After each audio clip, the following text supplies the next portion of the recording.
Apocalipse 3. Mas eu estou com uma palavra aqui que eu vou compartilhar com vocês. Eu só vou ler um versículo aqui, depois a gente vai voltar aqui para Apocalipse capítulo 3, sobre a carta que Deus mandou para as igrejas através do anjo, aliás, o anjo da igreja através de João. Palavra revelada, pão quente para a igreja. E em todas as igrejas ele fala assim: eu conheço as tuas obras. Ele conhece. Nós aprendemos aqui esses dias que Deus é um Deus que gosta de lembranças. Por isso ele fala: lembra de onde caiu. Porque a nossa memória, ela tem que nos ajudar a continuar na fé. Eu vou repetir. A nossa memória, ela tem que nos ajudar a continuar. Ele gosta tanto de memória que a Santa Ceia é uma cerimônia de memória. Então a Santa Ceia é para que a gente lembre o que foi feito na cruz, para a gente continuar na fé. Então a Bíblia Sagrada mostra que Deus, por exemplo, olha como que Deus gosta de memória. Quem já ouviu falar das festas dos tabernáculos? A festa dos tabernáculos e as festas das cabanas. Tem as festas dos tabernáculos, a festa das primícias, as festas das cabanas. Por que eles tinham que fazer as festas das cabanas? E até hoje eles fazem isso lá em Israel. Sabe o que eles fazem? Sabe porque as festas das tendas, das cabanas? Eles têm que montar uma tenda para poder passar os dias na tenda. Para eles não esquecerem do tempo em que eles viviam, montando as suas tendas em lugares diferentes. Era tenda, era difícil, era lugares diferentes, mas eles estavam seguindo o propósito. Então as festas das tendas ou das cabanas, eles fazem até hoje. Deus ele ensinou o motivo pelo qual eles tinham que celebrar as festas das cabanas, para eles não esquecerem do tempo que eles saíram do Egito, que eles habitavam deles. Ou seja, agora você está na bênção, mas eu quero que você lembre quando você estava na tenda. Então Deus ele quer que a nossa memória nos ajude a prosseguir na caminhada. Então por isso aqui, Apocalipse 3, versículo 2, a Bíblia Sagrada diz que, versículo 1 e 2, versículo 1, desculpa, versículo 3, desculpa, lembra depois atentamente do que tens ouvido e recebido. Porque a nossa lembrança, a nossa memória, ela nos ajuda a prosseguir na fé. Diga amém, gente. Então nós já lemos sobre isso, já lemos sobre a igreja de Filadélfia, e hoje eu quero ler o versículo 10, ainda falando da igreja de Filadélfia. Vamos ler e a gente vai comentando. Já lembro da semana passada, mas para a gente não perder aqui o entendimento. A primeira igreja, a igreja de Sardes, ela só precisava de duas coisas. Ela precisava de arrependimento e precisava colocar em prática o que eles já tinham ouvido e recebido. Quem lembra disso? Eles precisavam lembrar. Porque, gente, a lembrança ajuda você na caminhada. Aí ele foi para a igreja de Filadélfia. Nós vamos ler aqui e vamos comentar alguma coisa. Já comentamos algumas coisas, mas vamos comentar algumas coisas hoje. Versículo 7, 3, 7. E ao anjo da igreja que está em Filadélfia, escreve: Isto diz o que é santo, o que é verdadeiro e o que tem o que, gente? A chave? O que abre e ninguém fecha, e fecha e ninguém abre. Eu conheço as tuas obras, e eis que eu pus diante de ti uma porta aberta, e ninguém pode fechar. Tendo pouca força, guardaste a minha, e não negaste o meu nome. Então na semana passada nós falamos, a igreja, ela estava com pouca força, mas mesmo assim ela segurou a palavra. E isso chamou a atenção de quem? De Deus. Mesmo tendo pouca força, não negou o nome. Aí nós falamos aqui, por que nós não podemos nem negar a palavra e nem negar o nome, mesmo tendo pouca força? Porque a palavra é um produto da eternidade para agir em nós, que somos também frutos da eternidade. E nós falamos, o nome de Jesus não pode ser negado, por quê? Porque o nome de Jesus, ele carrega sobre ele autoridade. O nome de Jesus, ele valida a nossa oração. E no nome de Jesus, pessoal, tem cura. Em meu nome, curarão os enfermos. Em meu nome, expulsarão. Então, o nome de Jesus carrega cura, libertação, santificação, autoridade. Perante o nome de Jesus, todo joelho se dobra, no céu, na terra e debaixo da terra. E a Bíblia diz que é o nome que Deus exaltou soberanamente. Então não podemos negar o nome de Jesus, mesmo tendo pouca. Então esta igreja, mesmo tendo pouca força, ela segurou a palavra, segurou o nome de Jesus, e isso foi visto lá na eternidade. Então isso Deus leva em consideração.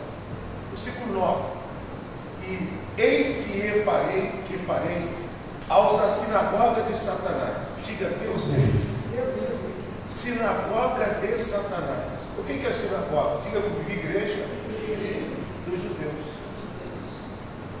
Então, a sinagoga, para ficar mais fácil, é o lugar onde os judeus se reúnem para poder orarem, falarem com Deus, lerem na Torá, que é a Bíblia, os primeiros 5 livros da Bíblia, que para nós também é conhecido como Pentateuco, é a Torá dos judeus. Então, você tem a Torá na sua mãe, nem sabe, né? Alguns não sabem, agora você sabe. Então, se alguém perguntar se você já leu a Torá, diga, é claro que já. Então Deus, ele tem relacionamento com o povo dele, com os filhos dele. Mas a Bíblia está dizendo aqui que tinha uma sinagoga que era a sinagoga de quem, gente? Satanás. Então ela tinha toda a aparência de uma sinagoga comum. Ela tinha toda a aparência de uma sinagoga normal. As pessoas iam com vestimentas dos judeus, mas aquele lugar era um lugar de Satanás. Por isso que nós não podemos arredar o pé da palavra. Por isso que nós não podemos se render ao modismo que entra dentro das igrejas. Eu não estou dizendo de atualização, de coisas que vêm, de músicas, que são os louvores. Nada disso, porque é assim mesmo. Uma geração vem, outra geração vai, cada um, Deus usa de um jeito, mas não pode perder a essência, não pode perder o foco. Satanás não pode ser o centro das igrejas. Infelizmente, pessoal, quando a Bíblia fala do falso profeta, por que a Bíblia fala do falso? Porque tem o verdadeiro. E quando a gente está diante de uma palavra que Deus estava mandando uma carta para a igreja de Filadélfia, e Deus estava dizendo, os da sinagoga de Satanás eu vou tratar com eles. Tinha toda a aparência de judaísmo, tinha todos os rituais, mas Deus não estava lá. Pelo contrário, quem estava lá, gente? Satanás. A Bíblia fala sinagoga. Então se desceu ruim. Então esta igreja, ela precisava, não podia ter só a aparência de que era de Deus. Ela precisava ser de Deus. Porque a aparência, pessoal, não mexe com Deus. O que mexe com Deus é a verdade, a sinceridade. Nós não lemos aqui, esses dias, Hebreus 12, onde Esaú, ele vai diante de Deus, e lá o Esaú, ele chora, mas ele não é achado no lugar do arrependimento, porque a aparência não mexe com Deus. Tinha toda a aparência de arrependimento, tinha lágrima, mas não tinha arrependimento. Deus não falou isso para Davi, ou melhor, o profeta Samuel, eu não vejo como os homens veem. Então quem está preocupado com a aparência são os homens. Deus não está preocupado com a estrutura, irmãos. Deus gosta de coisas boas, mas Deus ele agia quando a arca também estava debaixo da cortina. Quando Davi resolve construir o templo, ele fica feliz, porque melhorou, era gostoso. Deus se sentiu honrado com aquilo, mesmo não precisando. Mas quando a arca também estava debaixo da cortina, Não faltou poder. Não faltou presença de Deus. Não faltou milagre. Não faltou ação do divino. Amém, pessoal? Amém. Aí, então a sinagoga de Satanás, ela é uma realidade. A Bíblia diz aqui, no versículo 9: e eis que eu farei aos da sinagoga de Satanás, aos que dizem judeus e não são, mas mantém, eis que prostrado aos teus pés, eis que farei que venham prostrado e adorem aos teus pés, para que saibam que eu te amo. Deus falou o seguinte: muitos têm aparência religiosa, mas são sinagogas de Satanás, mas eles vão vir prostrados aos teus pés. 10 agora. Como guardaste, porque, gente, a palavra, como guardaste a palavra da minha paciência, eu também te guardarei na hora da. Olha só, irmão. Deus estava dizendo, porque você guardou a minha palavra, a palavra da paciência, ou seja, você não se precipitou, você esperou, você creu. O teu milagre não chegou, mas você guardou a palavra da paciência. O teu milagre não chegou, mas você creu no milagre. O teu milagre não chegou, mas você não murmurou. Ele diz assim: porque guardaste a palavra da minha paciência. Olha a promessa, lê comigo a promessa. Eu também. O que está escrito? Te guardarei na hora da tentação. Então era recíproco, era uma troca. Então Deus está dizendo: eu vou te guardar na hora da tentação. E a tentação não tem nada a ver com aquilo que a gente acha que tentação está ligado com coisas da nossa sensualidade também. Não tem nada a ver com isso. A tentação é solar. Tem gente que está sendo tentada agora a dar cabo na sua própria vida. É ou não é verdade? Tem gente que está sendo tentado a matar alguém agora. E não tem um controle. Veja o que diz lá em Gênesis 4, o Ju vai ler para a gente. Quando Deus ele fala para o Abel, o Caim ele quer matar o irmão, e Deus fala assim para ele: olha, está diante de ti, a tentação está diante de ti, cabe a você dominá-la. Deus falou para ele assim: olha, você está diante de uma tentação e você tem que vencer isso, para que você não seja dominado por isso. E o Caim, ele tem a instrução: eu preciso vencer isso, mas ele não consegue vencer. Por quê? Porque ele não guardava a palavra da paciência, a palavra dos princípios. Quando você guarda a palavra do princípio, você vence a tentação. Você pode estar sendo tentado ao nível de ter subido ao pináculo do templo como Jesus. Jesus também foi tentado, e a Bíblia Sagrada conta que ele foi transportado pelo diabo. Você imagina um diabo pegar Jesus pelo braço e ser transportado para um lugar? A gente chega até a ficar bugado. Bugado é uma palavra nova, né? Da juventude, das mídias, né? É quando trava tudo, né? A molecada chama de estar bugado. Então, a gente fica bugado, gente. A gente fica, vamos usar a palavra mais antiga, atônito. A gente fica atônito, ou seja, tomado de espanto ao imaginar que Jesus, a Bíblia diz que ele foi transportado pelo diabo ao pináculo. Quando a Bíblia fala isso, é como se ele fosse pego pelo braço e levado até lá, ao nível de tentação. Mas quem tem a palavra sobre si, no dia da tentação, é o que, gente? É guardado. Então, por mais difícil que seja, guarde a palavra, porque no dia da tentação, ela será a tua proteção. Diga: eu creio nisso. Olha o que aconteceu com Abel. Deus falou para ele, vem para mim, Ju, Gênesis 4, é isso? Qual é o versículo? Ele fala, ele está diante da tentação, ele quer matar, Deus percebe que ele está irado, porque Deus aceitou a oferta dele, a oferta de Abel, e ele não aceitou a oferta de Caim, e Caim fica tomado por uma ira, tomado por uma inveja, porque Deus aceitou de um e não aceitou de outro.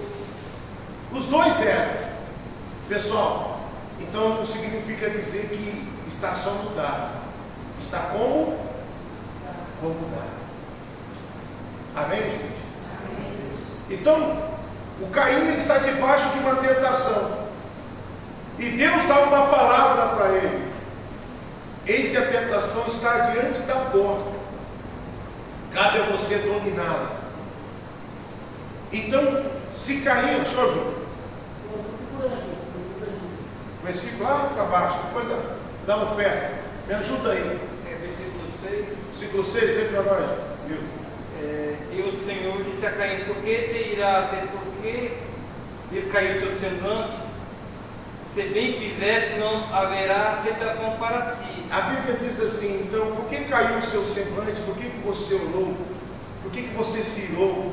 Se bem fizestes, não aceitaria, é isso? Não aceitaria a tua oferta? Se fizesse, não haverá aceitação para ti. E se não fizesse bem, o pecado já há na porta, e para ti será o teu desejo, e sobre ele dominarás. Está vendo? Então Deus falou o seguinte: agora, deixa de novo, vamos guardar aqui, que a minha cabeça está meio mudada. O Senhor disse a Caim: por que te irás? Por que você irou? E por que descaiu teu semblante? Por que teu semblante caiu? Se fizeres, não haverá aceitação para ti. Se você fizesse, não haverá aceitação para ti. Eu estou falando porque sair aqui no áudio, tá, gente? E se não fizeres bem, o pecado jaz à porta. Ele falou assim: agora, se você não fizeste bem, o pecado já está à porta. Então, não fazer bem feito é pecado. Não fazer com princípio é pecado. E aí ele fala assim: o pecado já está à porta. E para ti será o desejo, será o teu desejo. E para ti será o teu desejo, o desejo do pecado. E sobre ele dominarás. E sobre ele você deve dominar. Ou seja, ele estava debaixo de uma tentação, ele tinha um desejo que o pecado tinha gerado, e sobre uma tentação que a atitude dele tinha gerado, e ele falou assim: e você deve dominar. Então todos são tentados, mas nem todos dominam. Então é importante a gente guardar a palavra. Por quê? Olha aqui, como guardar-se a palavra. Diga: a palavra precisa ser guardada. Quando a palavra ela é guardada, você no dia da tentação é guardado por ela. Ah, você guarda a palavra porque você é um religioso? Não, eu guardo a palavra porque ela me guarda. Amém. Amém. Veja só como que é interessante a gente guardar a palavra. Então, eu gostaria muito de ajudar você a entender isso daí. Então, o que faltou para o Abel? Vencer a tentação. Aí, a Bíblia diz aqui em versículo 7, né? Cabe a você agora dominar. Ele estava debaixo de uma tentação e Deus tinha falado para ele: domina esta tentação. Então, muitas vezes nós estamos diante de uma tentação e Deus está dizendo para nós: domine essa tentação. Irmão, como que a gente vai dominar a tentação se a gente não tem a palavra que nos guarda da tentação? Tem duas coisas que nos guardam da tentação.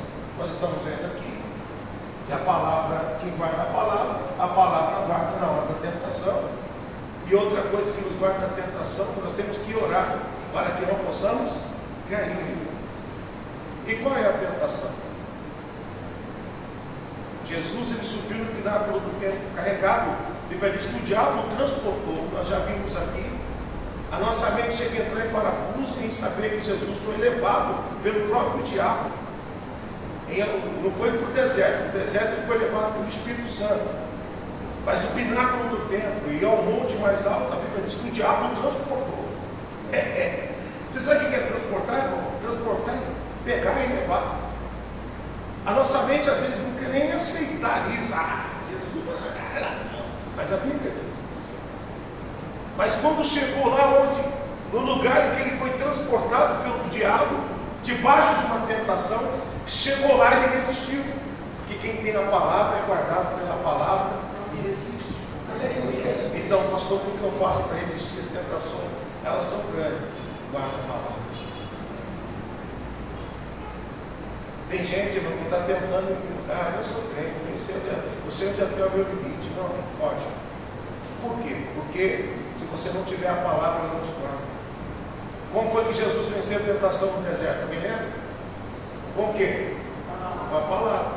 O diabo falava, ele dizia, está escrito. Então ele usou a palavra. Diga, foi a palavra que guardou Jesus na tentação no deserto. E naquela tentação, lá do Atos capítulo, de Lucas do 22, que é a tentação do Getsemane, aonde Jesus ele disse, Pai, se for possível, passa de mim esse cálice. Jesus, a Bíblia diz que ele estava angustiado de uma forma tão grande, a angústia era tão pesada, que Jesus, irmãos, ele queria desistir. Ele não queria desistir da cruz.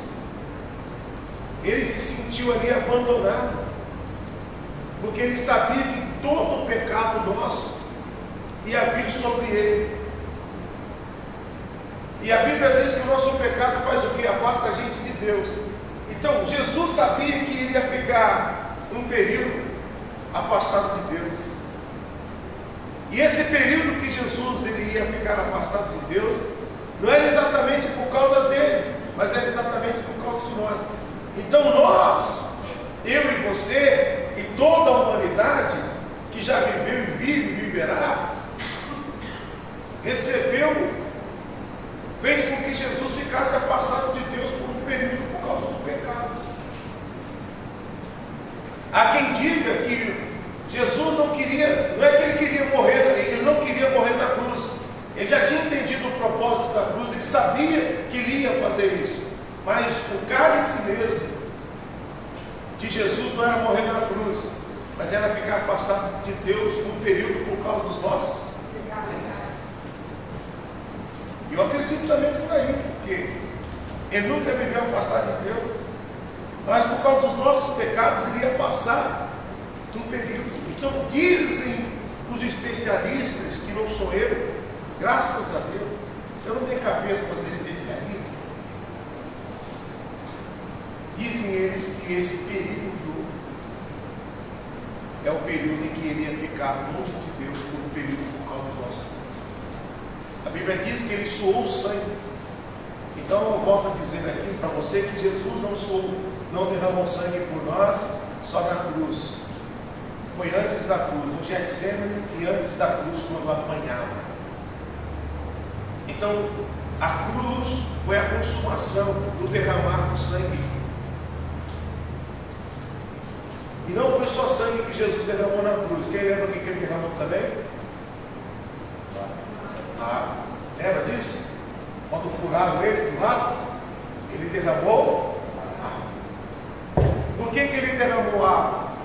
Jesus derramou água porque ele é a fonte da vida. Lembra que ele falou para aquela mulher? Aquele que beber de mim, que beber da água que eu lhe der, nunca mais terá sede, porque farás dentro de ti uma fonte que o solte para a vida eterna.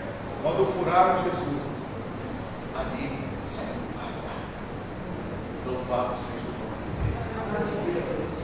Agora, voltando a falar aqui da palavra, para a gente concluir, eu quero falar um pouco sobre tentação que é guardada pela palavra, ou melhor, pessoas que são tentadas e que vão vencer a tentação porque é guardada pela palavra. Jesus no Getsemane, ele passou por um momento de angústia tão grande que o anjo teve que vir do céu para consolá-lo. Olha para você ver o nível. O anjo veio do céu para consolar Jesus. Essa semana eu estava fazendo um programa de rádio com o pastor André, e agora eu estou com varão radialista.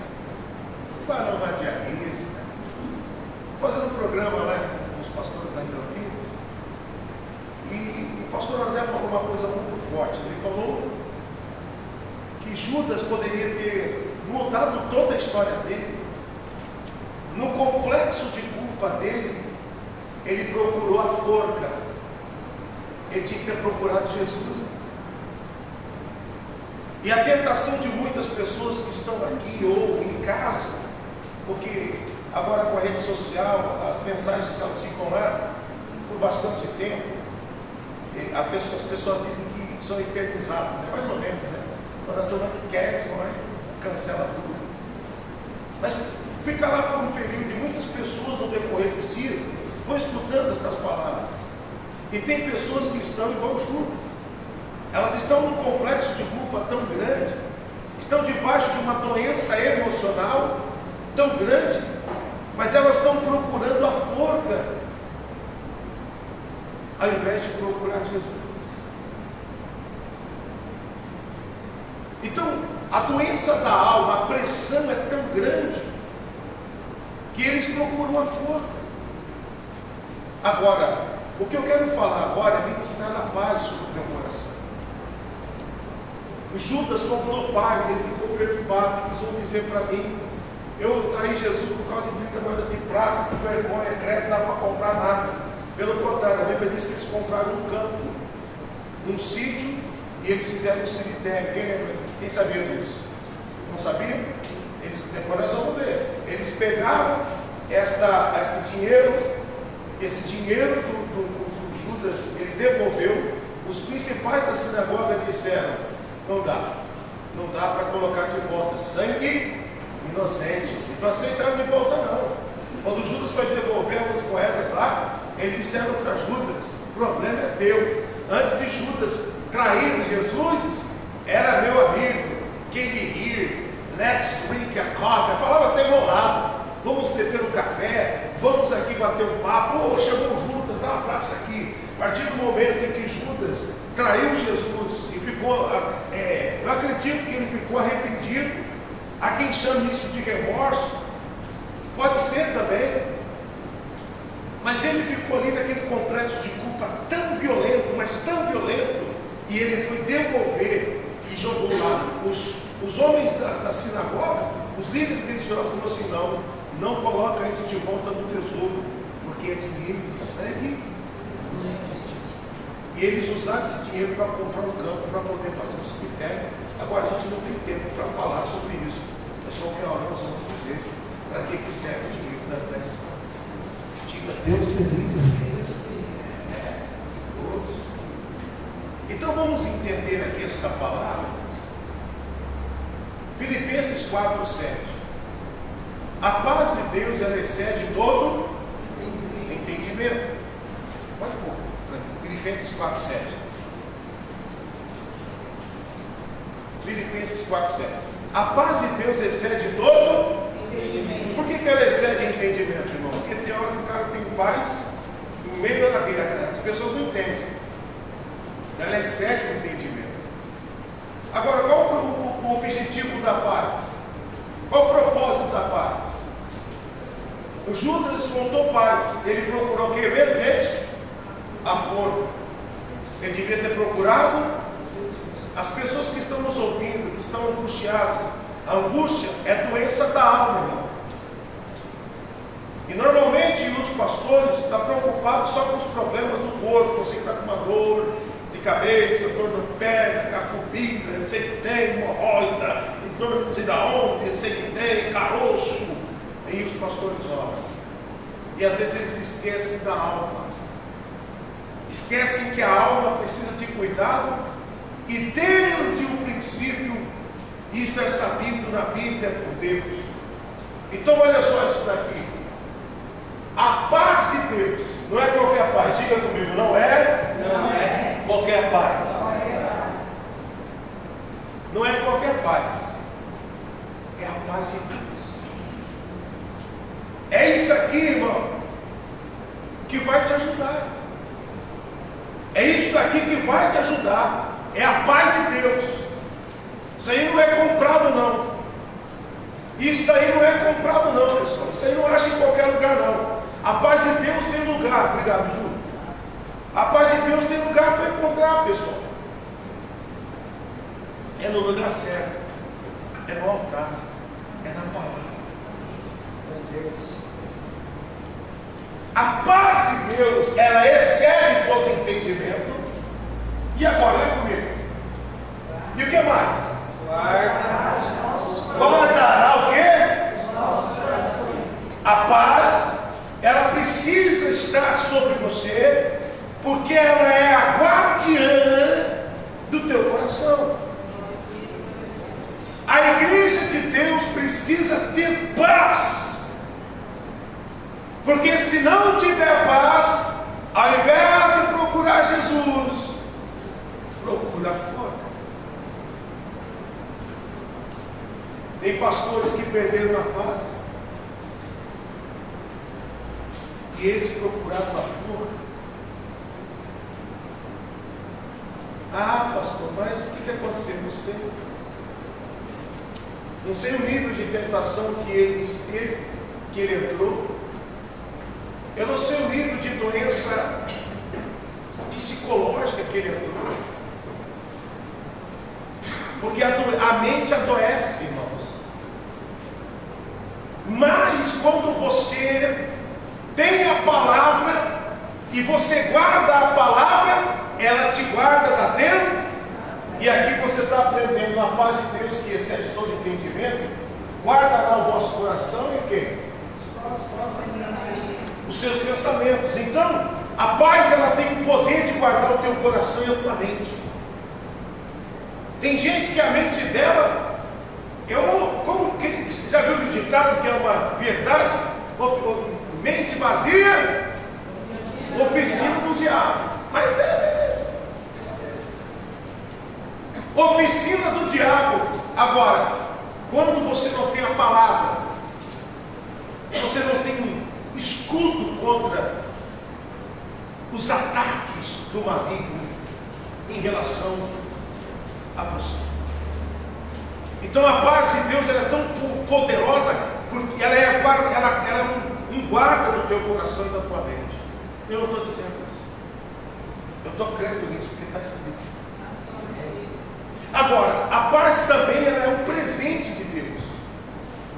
João capítulo 14, ele diz: a minha paz vos, quem toma posse. Ele deu a paz. Diga, a paz é um presente. A minha paz vos dou. Então a paz é um presente que ele colocou à sua disposição. Tome posse e não abre mão da paz que ele te deu. É um presente para guardar o teu coração e a tua mente. Amém. Não faça como Judas. Agora, veja como que a paz ela é tão importante para a nossa saúde. Gálatas capítulo 5, a Bíblia fala sobre os frutos do Espírito. E um dos frutos do Espírito, qual é, gente? A paz. Então, quando a gente tem o Espírito de Deus dentro de nós, consequentemente, esse fruto chamado paz vai se manifestar. No meio da tempestade, no meio da luta, você vai ter paz. Vocês sabem as lutas que a gente já passou, nós estamos passando, daqui a pouco acaba, mas eu nunca perdi uma noite de sono. Sabe por quê? Porque a minha paz não depende do que eu passava, a minha paz depende do Espírito que habita em mim. Eu falo todos os dias, o Espírito de Deus está sobre mim. Glória a Deus. Todo dia eu falo isso. Todo dia. Às vezes eu estou deitado ainda, eu nem levantei. Eu já começo, o Espírito de Deus está sobre mim. Quando tem uma luta, eu falo isso. O Espírito de Deus está sobre mim. Quando vem aqueles pensamentos, o que você vai fazer? o Espírito de Deus está sobre mim. E aí, irmão, um dos frutos do Espírito é a paz. Então não tem como a angústia entrar aonde o Espírito de Deus habita. Pastor, não tenho paz. Comece a confessar: o Espírito de Deus está sobre mim, e um dos frutos é a paz. Por que você tem paz? Porque ele diz assim: a minha paz vos dou. Então eu tenho a paz que ele me deu. Diga: eu tenho a paz que ele me deu. Ele te deu. A minha paz vos dou. Diga: e eu recebi. Aleluia. Já estou terminando. O capítulo 9 a gente até canta aqui o capítulo 9 do livro de Isaías, a partir do versículo 6, o menino se nasceu, né?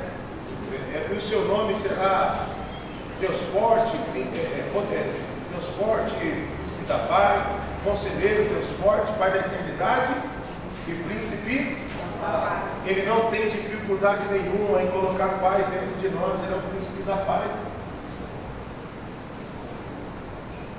Ele não tem dificuldade nenhuma em colocar dentro de nós o Espírito dele. Ele é o Príncipe da paz.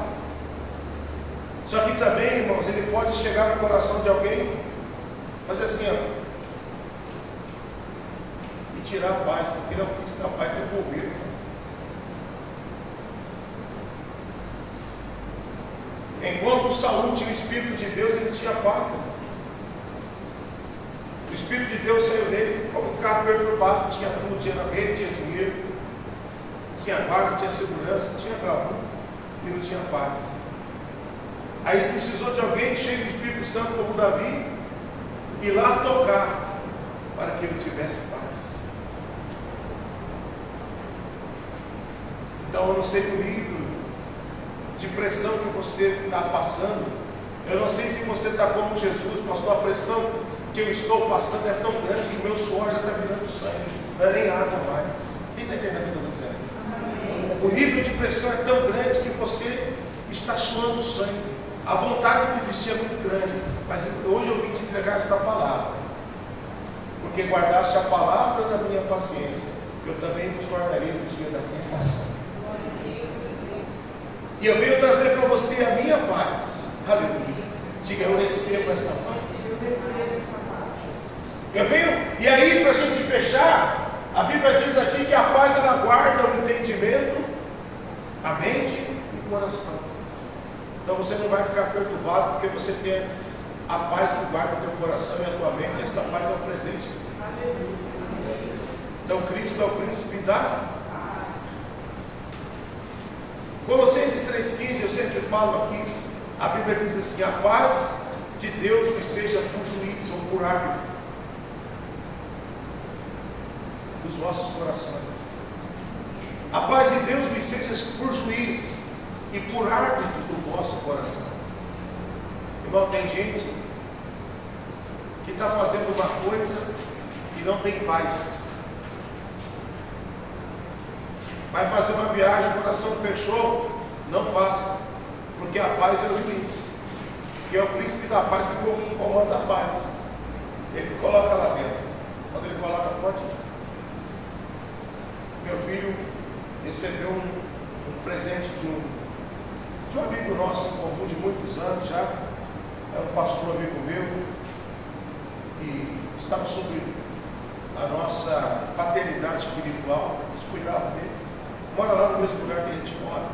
Esse dia ele chamou o Vinícius para ir lá no clube, junto com eles, e o filho dele tem dado o Vinícius, que eu apresentei o altar também. Você tem ideia, esse menino, que é amigo dele lá, a mãe desse menino chegou e falou: pastor, o médico falou para mim ir lá fazer a coletagem, tirar a criança daqui, porque eu estou sentindo uma dor. Eu falei: mano, vamos orar. Oramos, empreendemos aqui. Então, vai fazer agora 15 anos também. O Vinícius fez ontem, 15 anos. Graças a Deus, né?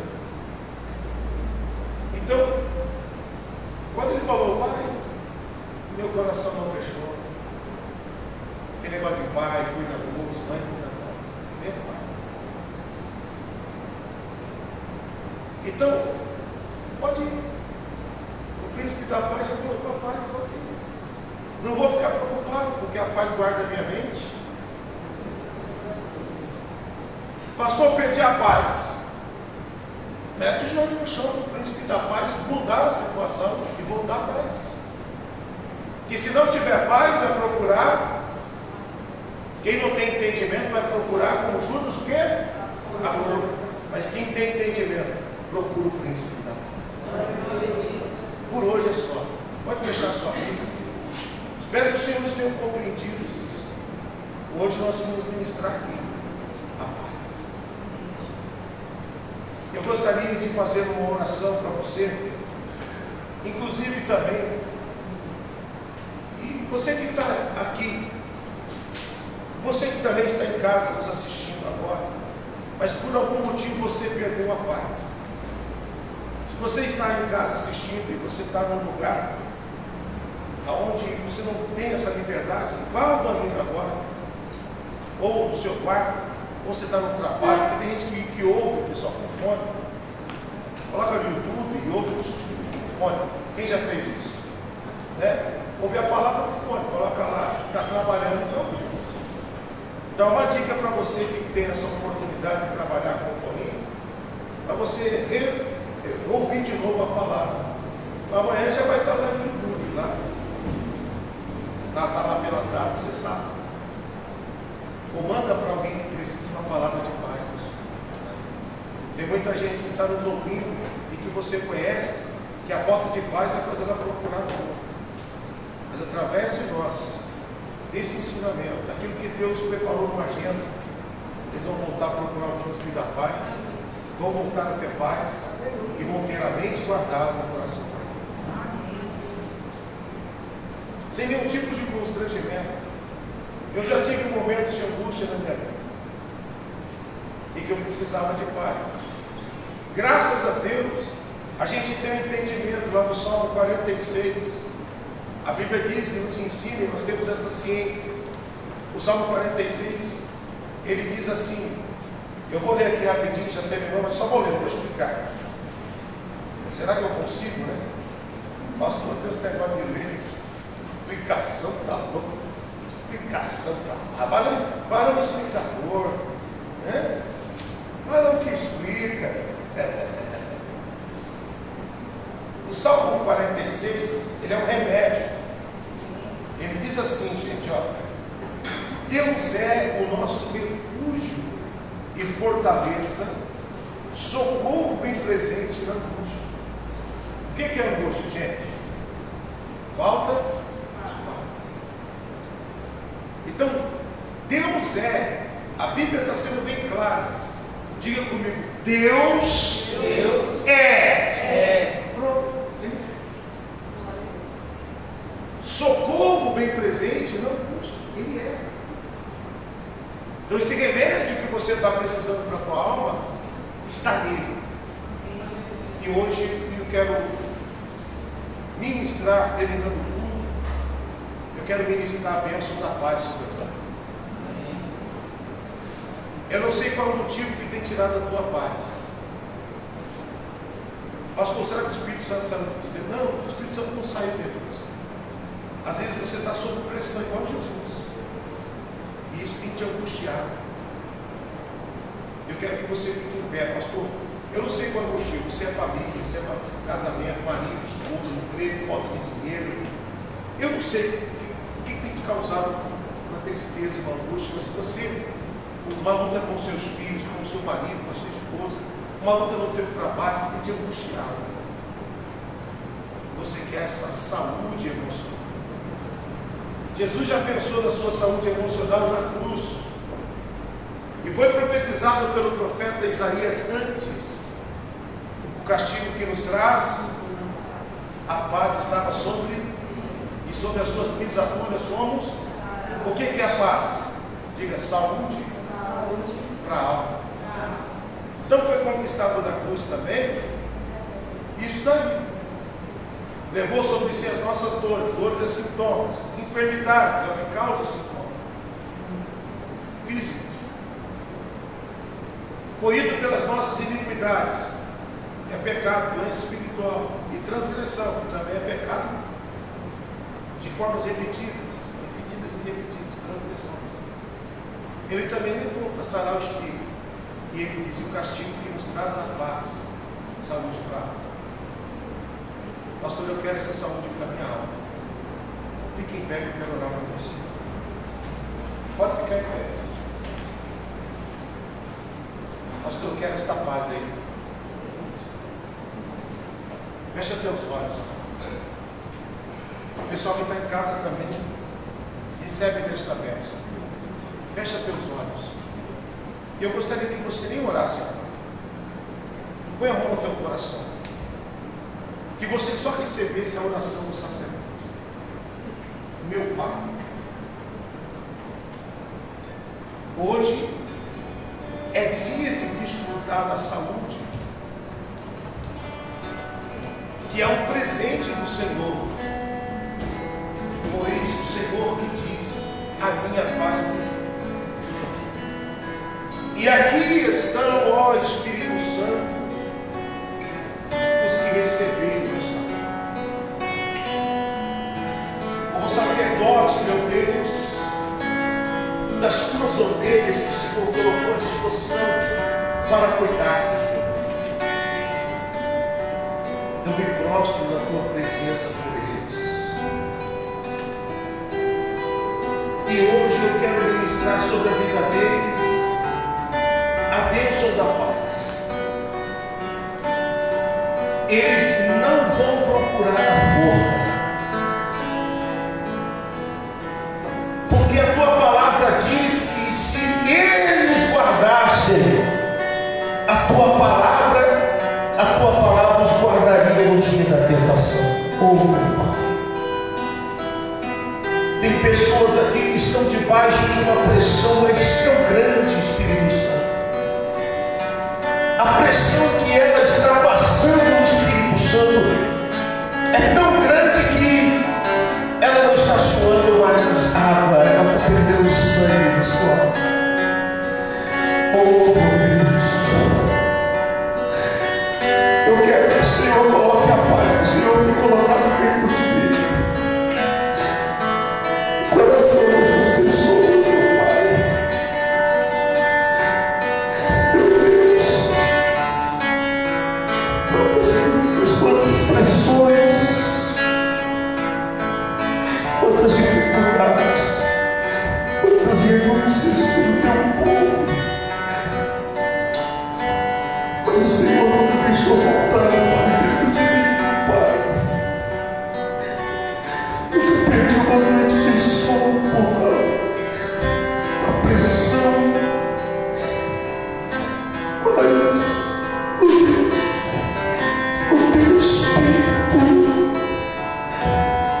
manifestou o fruto dele, que é a paz sobre a minha vida e sobre a minha casa. E todavia o Senhor falava comigo: se eu te dou paz, que o dinheiro não compra, quanto mais as suas necessidades eu posso suprir. Meu Deus, o Senhor é bom. O castigo que nos traz a paz estava sobre ti, meu Deus, e sobre as suas pisaduras fomos sarados, meu Pai. Meu Deus, a paz é um presente da cruz para mim. Fala com Deus e diga: a paz é um presente da cruz para a minha vida.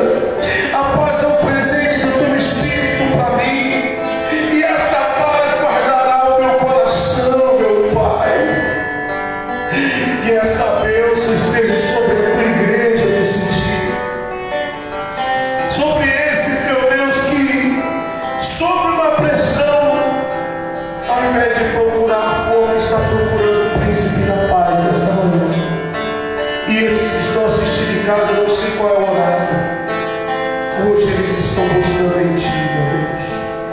Que esta oração traga paz, que o teu Espírito possa mover em favor deles. Diga: Senhor Jesus, eu tomo posse da paz. O castigo que me traz a paz estava sobre ele, e sobre as suas pisaduras eu fui sarado. Jesus, ele disse, pode falar, Jesus, ele disse: a minha paz vos dou. Diga: eu recebo esta paz, eu creio nesta paz. Diga: nenhuma pressão vai tirar a minha paz, em nenhum lugar. Em nome de Jesus, vamos aplaudir o Senhor da paz, o príncipe da paz. Aleluia.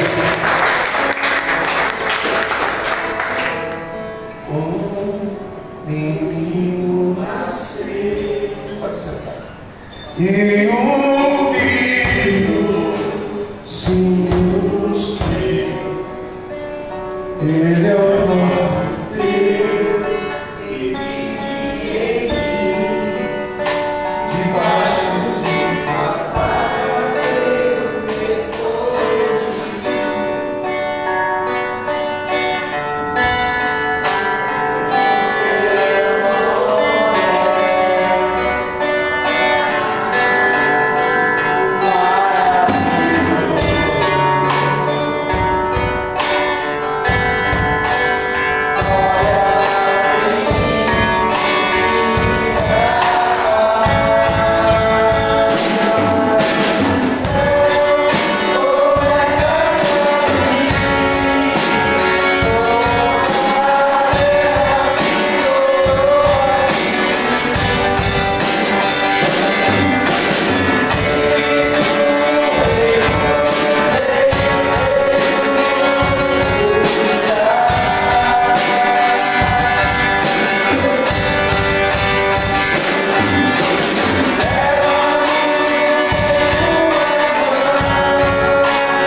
Estava machucando minha garganta. Sabe quem era? O Ju.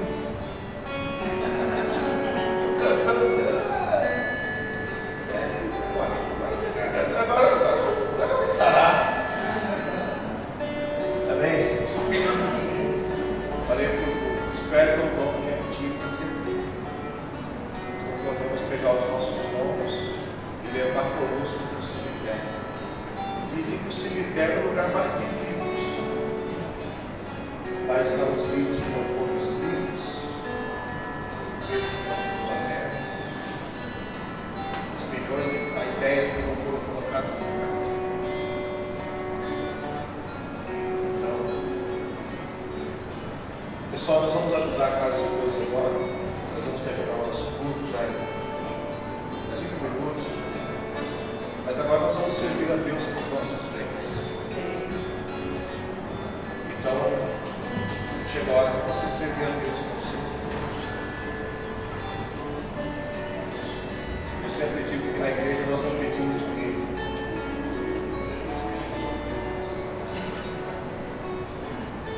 Graças a Deus, aqui na nossa igreja, irmão, nós aprendemos a ofertar da maneira correta. Não é nem por tristeza e nem por necessidade.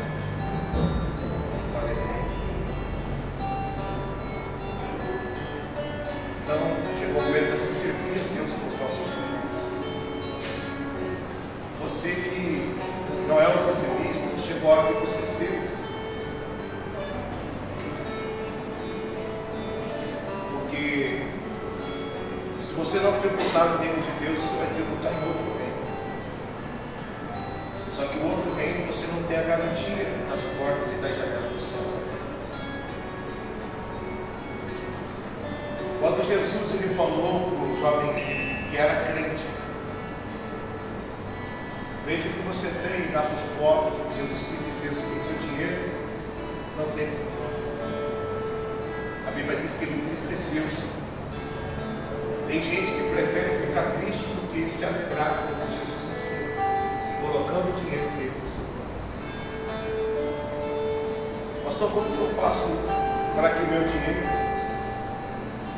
ele tenha um propósito? Faça o que Jesus manda. Traga todos os dízimos à casa de Deus. E não é só dízimo. Ele fala no mesmo assunto. Todavia vós me roubais. E eles dizem que ele fala os dízimos. Então a oferta é necessária. É muito comum dentro da igreja as pessoas darem só o dízimo. Não está errado. Mas ele falou: por que você é dizimista? Ah, porque pertence a Deus, mas não dá oferta. Que está no mesmo versículo, um do lado do outro. Em que te roubamos? Nos dízimos. Está lá na outra. E as pessoas não dizem para não roubar Deus, mas não dão oferta. Então a oferta faz a gente cumprir o princípio. Quando você tributa no reino de Deus, é tributo mesmo. Quando você recebe o teu salário, você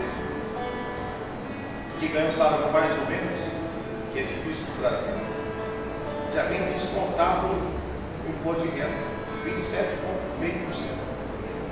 Pessoa física. Você pode chorar, ficar bravo, você é obrigado. Se não fizer, eles vão te multando. 20% do valor que você deve, tem que pagar. Agora no reino, é tributos do reino, para manter o reino, para manter a tua vida. Manter o reino é manter você, porque você é um produto do reino. Quem concorda? Manter o reino é manter. Para que você está fazendo isso? Isso aqui me mantém. Isso aqui me mantém, isso aqui me abençoa. Isso me mantém. Isso me mantém. Pastor, eu não creio. Não pratica. Mas se você crê, pratica. Eu estou ensinando para você princípios. Se você não quiser tributar no reino, não tem problema. Só que você vai tributar em outro reino. O outro reino não tem misericórdia. O outro reino não tem janelas dos céus. Esse tem. Então, se você trouxe o seu dízimo, a sua oferta, o pessoal que está em casa também, tem o número do Pix aí na descrição do vídeo, para você fazer a tua oferta e abençoar a casa de Deus. Deus possa abençoar a tua vida, a tua casa, a tua família. Em nome de Jesus. Até o nosso próximo. Com certeza que Deus vai falar o teu coração. Amém? Deus abençoe.